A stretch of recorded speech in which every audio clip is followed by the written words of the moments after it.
2 തെസ്സലോനിക്കർ 2-ാം അധ്യായം 1 മുതൽ നമ്മുടെ കർത്താവായ യേശു ക്രിസ്തുവിന്റെ പ്രത്യാഗമനത്തെയും അവന്റെ സന്നിധിയിൽ നാം സമ്മേളിക്കുന്നതിനെയും പറ്റി സഹോദരരെ ഞങ്ങൾ നിങ്ങളോട് അപേക്ഷിക്കുന്നു. കർത്താവിന്റെ ദിവസം വന്നു കഴിഞ്ഞുവെന്ന് സൂചിപ്പിക്കുന്ന പ്രവചനത്താലോ പ്രസംഗത്താലോ ഞങ്ങളുടേതെന്ന് അവകാശപ്പെടുന്ന ലേഖനത്താലോ നിങ്ങൾ പെട്ടെന്ന് ചഞ്ചലചിത്തരും അസ്വസ്ഥരും ആകരുത്. ആരും നിങ്ങളെ ഒരു വിധത്തിലും വഞ്ചിക്കാതിരിക്കട്ടെ. എവിടെ യുഗാന്ത്യത്തെക്കുറിച്ചോ യേശുവിന്റെ 2-ാം വരവിനെ കുറിച്ചോ യുഗാന്ത്യത്തിൽ സംഭവിക്കാൻ പോകുന്ന അടയാളങ്ങളെ കുറിച്ചോ ബൈബിൾ പ്രതിപാദിക്കുന്നുണ്ട്. അവിടെ എല്ലാം ആവർത്തിക്കപ്പെടുന്ന ഒരു സെന്റൻസ് ആണ്, ആരും നിങ്ങളെ വഴി തെറ്റിക്കാതിരിക്കട്ടെ. എനിക്ക് നിങ്ങളോട് പറയാനുള്ളത് ഒറ്റ കാര്യമേ ഉള്ളൂ. അതായത് വഴി തെറ്റാതിരിക്കാൻ ഒറ്റ വഴിയേ ഉള്ളൂ.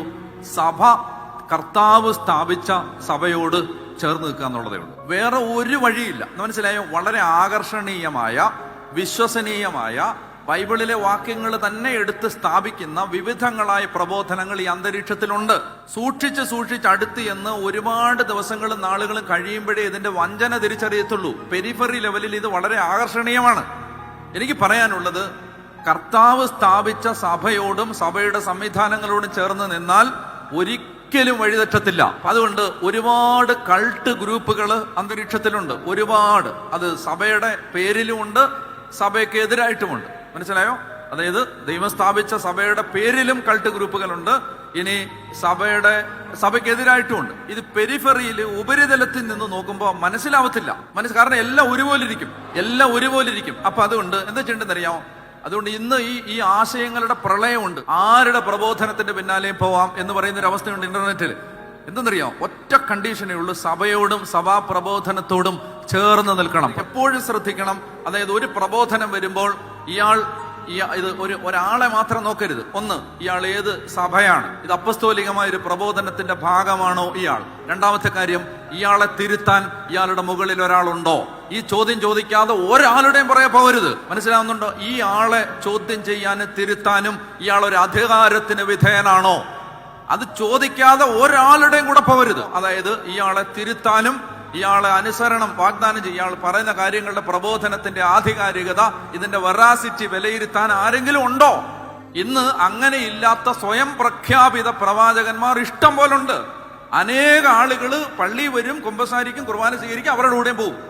ആളെ അറിയുന്നില്ലത്. ഞാൻ പറഞ്ഞു വരുന്നത്, കർത്താവ് പറയാണ്, ആരും നിങ്ങളെ. ഈ അന്ത്യകാലത്തിന്റെ വലിയൊരു പ്രത്യേകത എന്ന് പറഞ്ഞാൽ, ഒറ്റ ക്ഷണത്തിൽ ആദ്യ ദർശനത്തിൽ ശരിയാണെന്ന് തോന്നുന്ന അനേകം പ്രബോധനങ്ങൾ, എല്ലാത്തിനും കുഞ്ഞാടിന്റെ മേലാവരണവും ചെന്നായിയുടെ ഹൃദയമായിരിക്കും. എല്ലാത്തിനും കാണുമ്പോ എല്ലാം കുഞ്ഞാടാണ്, കാണുമ്പോ എല്ലാം നല്ലതാണ്. മനസ്സിലായോ?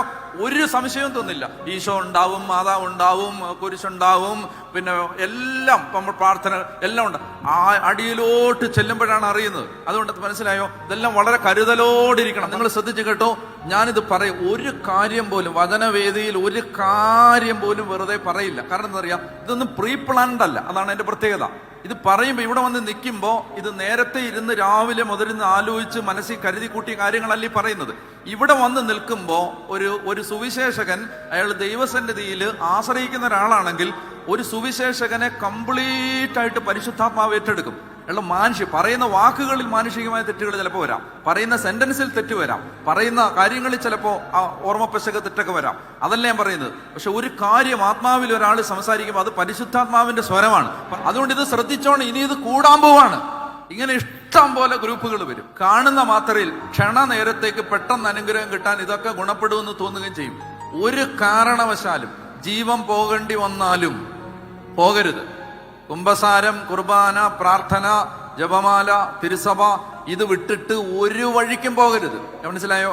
അതായത് നമുക്ക് ഒരു വിശ്വാസിക്ക് വിമോചനം പ്രാപിക്കാനും രക്ഷ പ്രാപിക്കാനുമുള്ള സകല സംവിധാനങ്ങളും ദൈവം സ്ഥാപിച്ച സഭയ്ക്കകത്ത് ഇഷ്ടം പോലുണ്ട്. പിന്നെന്തിനാണ് ഈ തട്ടുകടകൾ തിരക്കി പോണത്?